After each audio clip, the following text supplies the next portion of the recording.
केदारनाथ आता इथून फक्त 10 किलोमीटर बाकी आहे. 10 किलोमीटर नंतर आपण केदारनाथला पोहोचून जाऊ.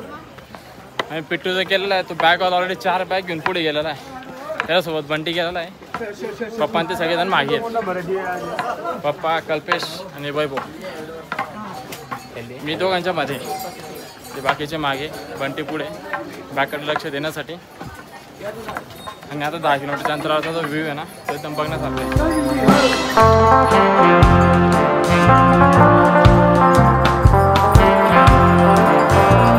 व्ह्यू बघा, व्ह्यू.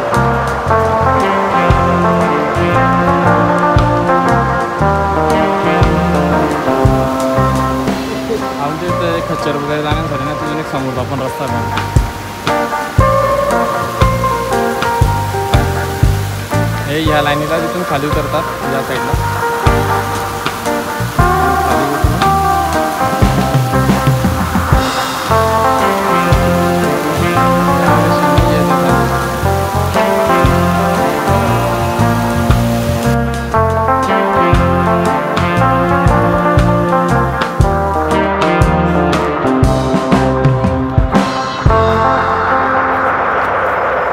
इकडे जायचं आहे.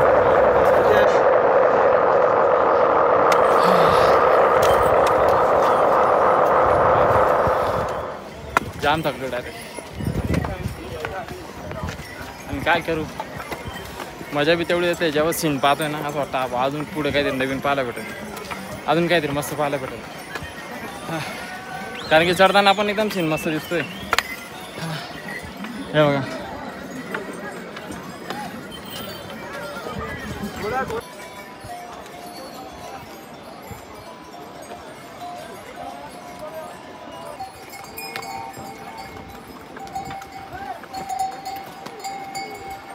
आता फक्त 2.5 ते 3 किलोमीटर बाकी.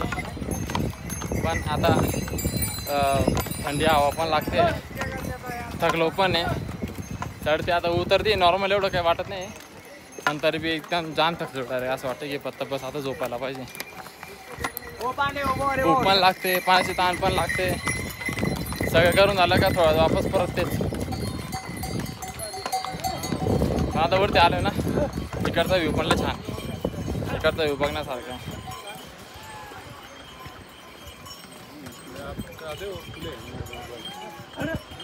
समोर आहे ना पूर्ण हे बर्फ पडलेला आहे ना. आणि लोक तिथे गोळे बनवून एकमेकांना मारतायत. मला एवढी धावपळ करून काय यावं लागतंय फक्त याच्यामुळे. नवरदेव चालतं एवढं स्पीडमध्ये की मला थांबता येत नाही. आणि थांबायला लागलो का 2 मिनिटाचा ब्रेक होतो आणि लगेच स्पीडमध्ये चालायला सुरुवात करून देतो. नाही कॅपॅसिटी नाही तेवढी आता. पण बरं आहे पोचण्यात आहे म्हणून काही एवढं वाटत नाही. कारण की सगळे लोक खाली. पप्पान त्यांनी तर भांडायला गोळा करून घेतला. बाकी दुसरं ऑप्शन नाही म्हणणे काही. पप्पान ते पुढे चालले गेले ते पोचून गेले असतील. आता फक्त मागे वैभव, बंटी आणि कल्पेश तिघं जण. त्याच्यात बी एक गोष्ट अशी की ते तिघं सोबत नाही, तिघं वेगवेगळे येत आहेत. आणि फोनला रेंज आहे पण फोन लागत नाही. कधी लागतं तर कधी नाही लागत, अशी कंडिशन आहे. 5 minutes later. आलं ते आपण आता वरती बेस कॅम्पच्या इथे. त्याच्यानंतर इथं बघू शकता तुम्ही सगळे घोडेच घोडे, खच्चर. हालत एकदम टाईट आहे, एकदम ओव्हर टाईट. याचं सिच्युएशन सांगू नाही शकत. डोकं पण दुखतंय, थंडी पण वाजते. हा भाऊ यार हा का पिचा सोडे ना. मी आता याच्या खूप पुढे येऊन गेलो होतो तरी हा लगेच येऊन गेला माझ्या मागे. फायनली आपण एकदम जवळ पोहोचलेलो आहे. कारण की मंदिर मला डायरेक्ट समोर दिसतं. वेगवेगळ्या प्रकारचा सुकून आहे बनतात. डोळ्यांना पण घाम, म्हणजे थंडीमध्ये पण घाम येते. आणि खूप जास्त गर्दी म्हणजे इथं. तेवढं बरं की वरती जेव्हा आलो ना तर प्लेन रस्ता लागून जातो सहसा. म्हणजे जास्त चढ नाही आहे तर मग त्याच्यामुळे थोडंसं इझी होऊन जातं अजून. तर नाही तर माझी कॅपॅसिटी संपून गेली, अजून चढ राहिला असं. बघा वरचा मी तुम्हाला व्ह्यू दाखवतो की वरती आल्यावरती व्ह्यू कसा दिसतो.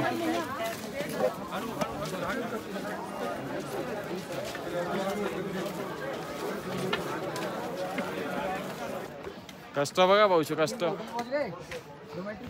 शपथ कधी एवढं म्हणजे सामान घेऊन वरती चढणं, ते पण एकदम स्ट्रेट चढती वरती. जोपर्यंत एक्सपिरियन्स करत नाही तोपर्यंत सांगू नाही शकत.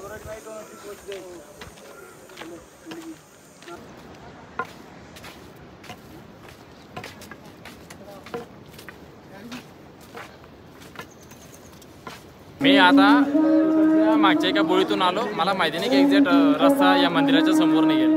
आणि त्याच्यानंतर मधून येत असताना जेव्हा मला समोरचा व्ह्यू दिसला, त्याच्यानंतर मी काय सांगू तुम्हाला. आणि समोरचा व्ह्यू बघा पप्पा, इथं लक्षात राहतं मी आलो.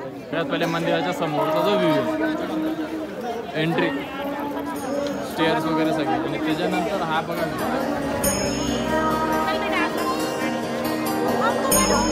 जबरदस्त आहे ना.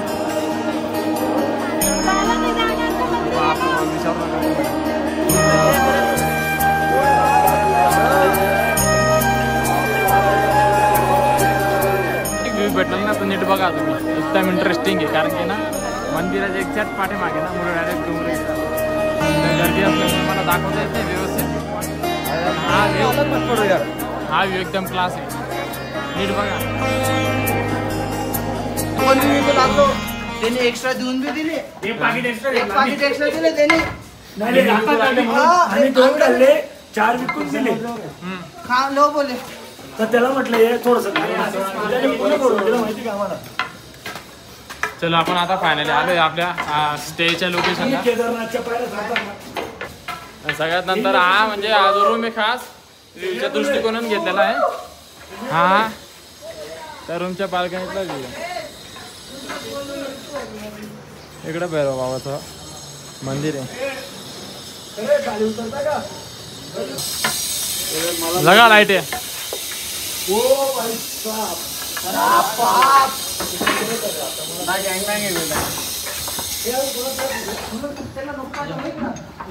यहाँ पे बेड सिस्टम इकडे एवढा मोठा आहे, 10 लोक आरामात झोपू शकतात. इथं 4 झोपले पण झाला. केदारनाथ वरून ट्रेकिंग म्हणजे केदारनाथची ट्रेकिंग बघा. अरे पण मंदिरच्या बॅक साईडला सांगत होता ना. रूम कसा आहे? ए भाई त्या मंदिरच्या बॅक साईडला सांगत होता पण भाई. मी आज काय ना बॅक साईडला नाही, रूम साईडला आहे. नंतर नाही आहे. मंदिरापासून थोडा दूर. अरे काय 2 hours later. हॅलो नमस्कार, मी आता आलो आहे युनिट टूर्स अँड ट्रॅव्हलच्या 2 प्रॉपर्टी आहे. एक ज्याच्यात आम्ही राहतोय आणि एक दुसरी जी प्रॉपर्टी ती एक्झॅक्ट मंदिराच्या समोरच्या साईडलाच आहे. त्याच्यावरून समोरच्या डायरेक्ट केदारनाथचा प्रॉपर मंदिराचा व्ह्यू दिसतो. आणि क्राऊड तुम्ही बघू शकता की काय लेवलचा क्राऊड इथे.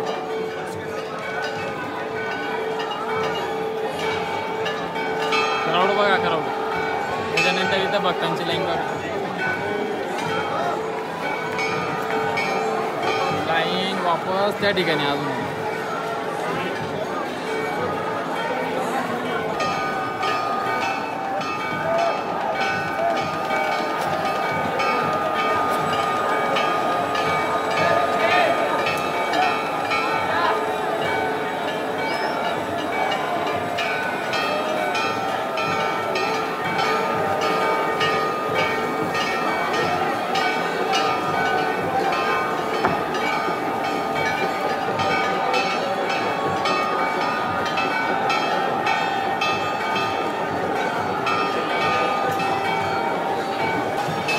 यावेळीची मजाच वेगळी. पण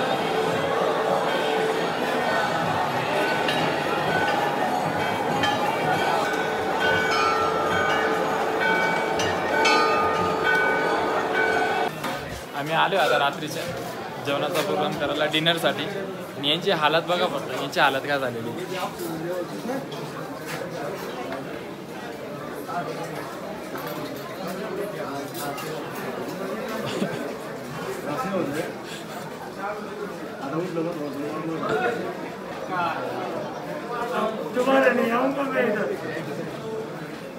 वाजले सकाळचे 7 आणि तुम्ही दर्शनासाठी बघू शकता केवढी लाईन आहे डायरेक्ट. आणि लाईन पूर्ण थेटपर्यंत मी तुम्हाला दाखवत होतो. लाईन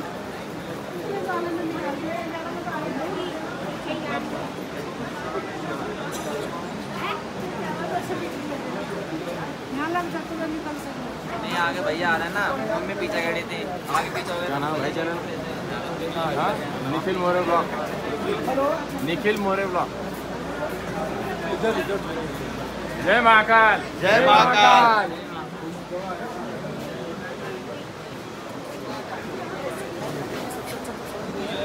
हाय। Hello hello.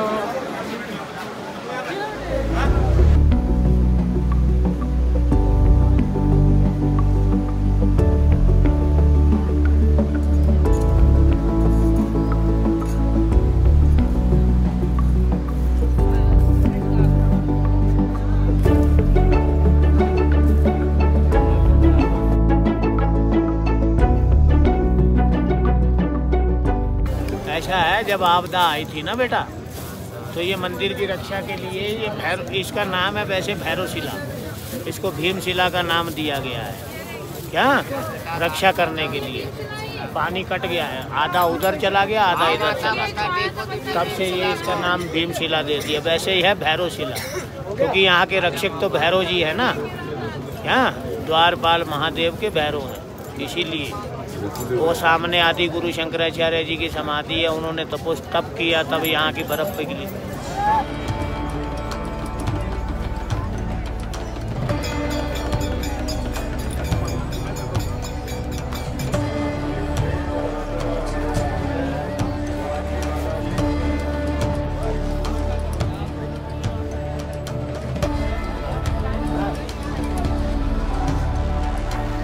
आपलं केदारनाथचं दर्शन झालंय आणि मी आता केदारनाथचं दर्शन घेऊन त्याच्यानंतर आता येतं आहे वैरनाथ मंदिराशी ते चाललं वरती। 500 मीटरचा रस्ता आहे, थोडीशी चढ जास्त आहे, पण ठीक आहे आता जायचं आहे, कारण की वरकून लईच भारी व्ह्यू भेटणार आहे आणि बोलल्याने जास्त थकून जातो माणूस।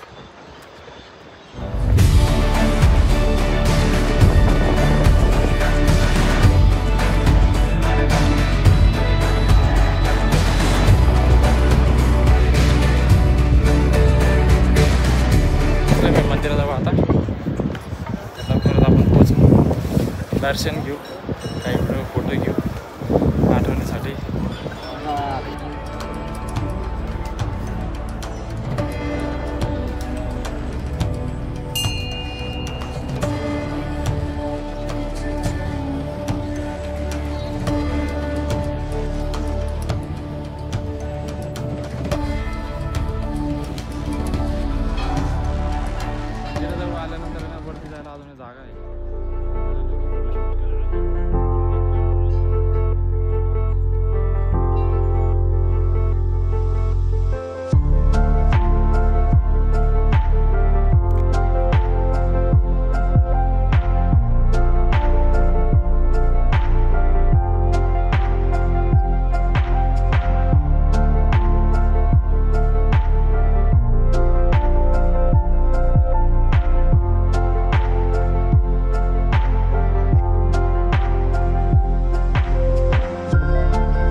इकडचं शूट सगळेजण खाली वाट बघत असतील।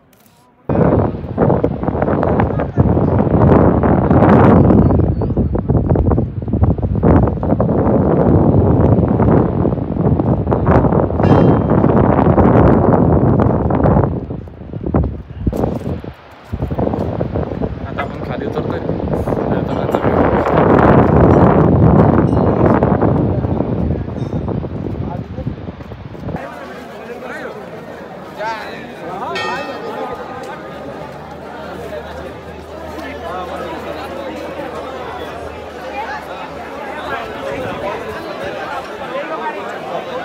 आज आपण केदारनाथ दर्शनसाठी आज आलो होतो, तर तुम्ही मंदिर बघताय केदारनाथ, बाजूला लाईन पण दाखवा किती आहे।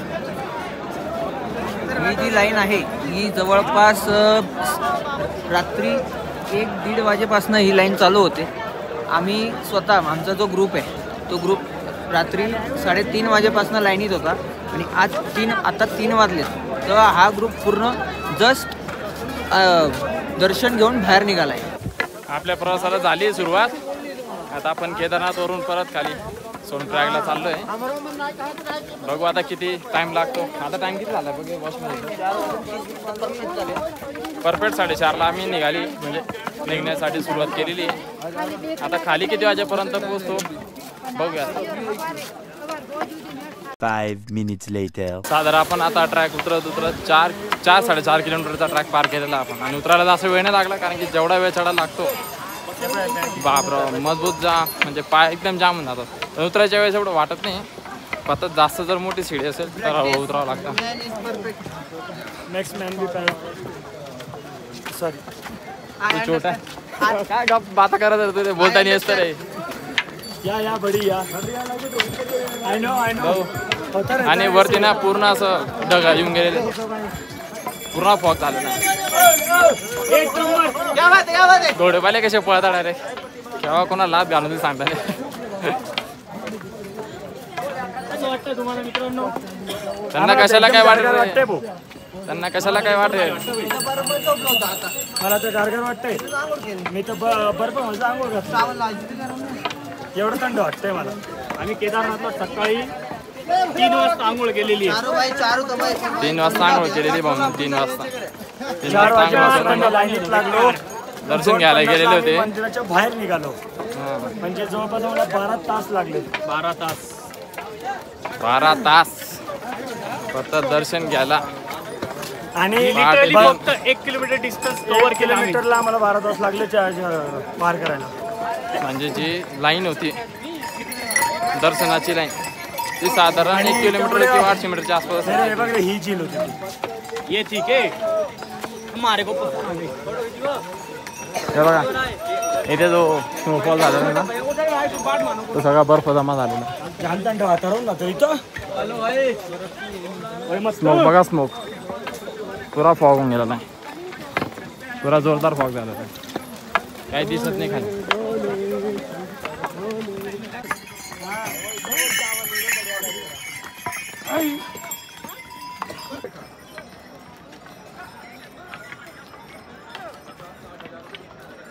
सायंकाळचे वाजले 6:30 आणि बघा तुम्ही गर्दी एवढी की जाणाऱ्यांची पण आणि येणाऱ्यांची पण. आणि त्याच्यासोबत फॉग पण आहे.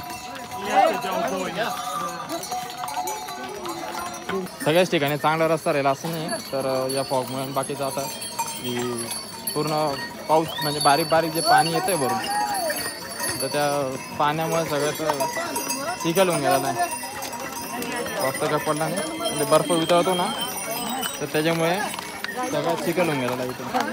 बघू शकता रस्ता कसा आहे नेमके की याच्यावरती कसं काय चालणार लोक. आणि जेव्हा घोडे वगैरे येतात एकमेकांना एवढे म्हणजे ॲक्सिडेंट होतो इथे ॲक्सिडेंट घोड्यांचा. 2 hours later. आता वाजले रात्रीचे 7:30 आणि अजून साधारण 4 किंवा 5 किलोमीटर बाकी आहे. 4 ते 5 किलोमीटरच्या अंतरावरती नंतर मग आपण पोहोचू खाली. आणि मी बॅग पण पप्पांची घेऊन घेतलेली कारण की पप्पा ते पण थकून गेले ना.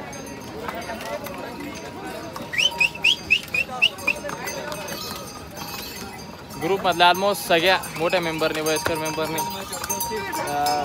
कचर वगैरे केले पण पप्पांनी नाही. फक्त जाण्याच्या वेळेस तरी बऱ्यापैकी आधी रस्ता चढून घेतला आणि त्याच्यानंतर त्यांना वाटलं की आपण खूप मागे राहतोय. त्यावेळेस त्यांनी घोड्यावरून वरती आले आणि आता वरून यायच्या वेळेस पप्पा बोले जेवढं चालतील तेवढं चालू त्याच्यानंतर मग ठरवू. पण ते बऱ्यापैकी एवढा रस्ता सोबतच आमच्यासोबतच चालत आले. रात्र झाली तरी येणाऱ्या जाणाऱ्यांची गर्दी आहे. त्याचं का पाट्याचा सीन वाटतंय मला.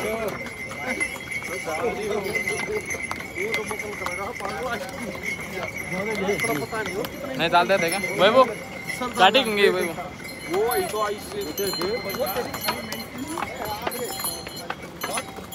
पाय वरती काढ थोडं वरती काढ. काय मूव मारला ना रे. मूव स्प्रे मारला ना. थोडीशी गुडघ्यांचा त्रास होता तिथंच कवटीच्या इथे.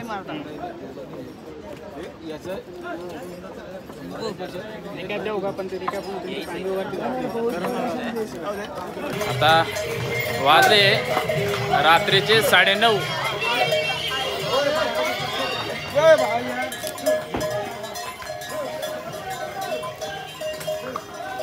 वाजले रात्रीचे 9:30 आणि अजून गौरीकुंड 4 किलोमीटर बाकी. 4 किलोमीटर तिथे पोहोचल्यानंतर तिथून गाडी करून अजून पुढच्या लोकेशनला जायचं. म्हणजे गाडी करून सोनप्रयागला आपल्या हॉटेलच्या इथे म्हणजे जे स्टेचं लोकेशन आहे तिथे आज रात्री तिथे थांबणार आणि उद्या मॉर्निंगला आता ॲडमिट ठरवेल कुठला टायमिंग आहे तो आता रूमला गेल्यावरती समजेल की कुठल्या टायमाला निघायचं आहे ते. पण ट्रॅकला मजा येऊन गेली. तर तेवढं आहे की याच्या अगोदर तुमचं काहीतरी चालणं असलं पाहिजे. जर तुमचं काही चालणं नसेल एवढं चढायची सवय नसेल कुठे ट्रेक केला नसेल तर मग आधी ते करून यायला पाहिजे. आणि जर नसेल केलेलं तर मग तुम्हाला दुसरं ऑप्शन म्हणजे मग ते पिट्टू घोडा वगैरे करून जावं लागेल आणि त्याच्यासाठी पैसे मोजावं लागतील. बाकीचं काही नाही. अजून बघा ट्रॅक किती बाकी आहे. इथून ही लाईन अशी इकडे जाणार. ही लाईन इथून इकडे कंटिन्यू जायचं आपल्याला. फायनली आपण पोहोचलो आहे गौरीकुंडच्या इथे आणि दुपारी आपण निघालो होतो 4:30ला आणि आता रात्रीच्या वाजता 11. ऑलमोस्ट आता बघू शकता 5.5 ते 6 तासाचा प्रवास करून आपण इथं आलेलो आहे. आणि इथं आता इथून गाडी घ्यायची आहे. 50 रुपये देऊन सोनप्रयागपर्यंत तो सोडेल.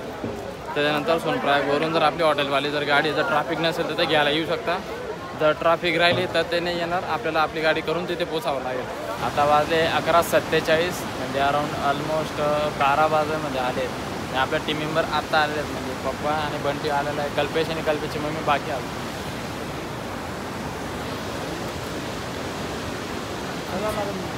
कुठं आली आणि आता लाईनीत उभे आहे. ऑलमोस्ट 12 वाजून गेलेले आहेत. आता ही लाईन ऑलमोस्ट खूप मोठी आहे. आता एक लोक बसून जातील सोनप्रयागपर्यंत आणि तिथून त्यांच्या लोकेशनला कंटिन्यू होतील. आम्हाला पण तसं सोनप्रयागपर्यंत जायचं आहे कारण की केदारनाथ इथून जेव्हा ट्रेकिंग सुरू करते तेव्हा बाहेरून सोनप्रयागवरून गाडी केदारनाथच्या खाली इथं थांबते. तिथून इकडचे जे आहेत राहणारे लोक त्यांची गाडीमधून आपल्याला वरती यावं लागतं. आता तसंच आम्ही परत त्या गाडीमधून खाली जाऊ. तर कल्पेशन ते बी किती वेळ देतात काय माहिती. लाईन खूप मोठी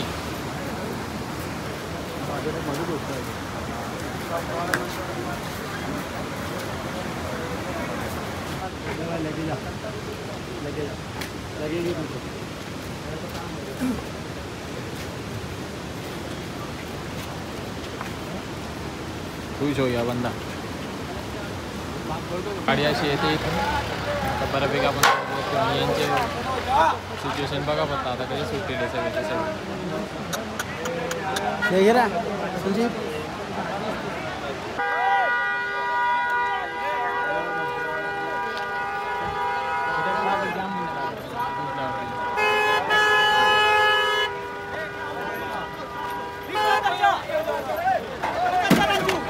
हे बघा सिच्युएशन बघा यांची वाली काय. 9 लोक बसता गाडीमध्ये एवढी धावपळ करतात मग फिमेल कसे बसणार आहे गाडी.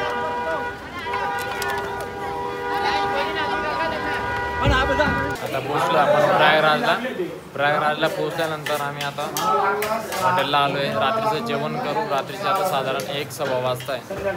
जेवण करून नंतर मग आपण जाणार आपल्या रूमला. आणि चक्का सिच्युएशन बघा हालात काय म्हणजे सिच्युएशन बघा.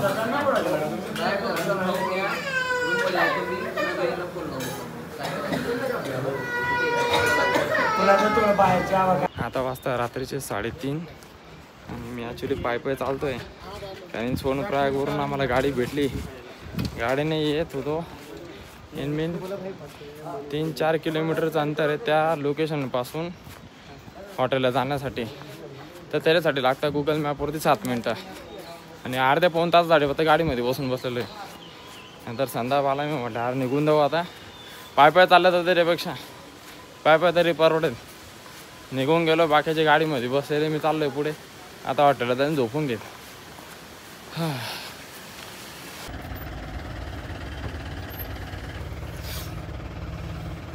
आता वाजले रात्रीचे 4 आणि पोचलो हॉटेलला.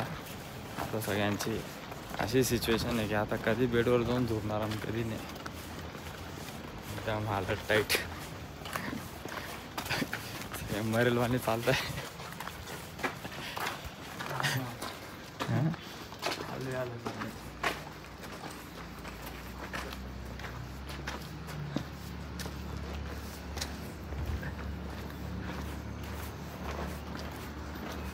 आलो मी रूमला. आता रात्री झोपू. आता भेटूयात उद्या सकाळी गाडीमध्ये नाही तर डायरेक्ट प्रवास आला, कारण की झोप झालेली नसेल. पण आज एवढं खायला दिलंय की काय खाऊ हे समजत नाही. आता चहा आलेला चहा.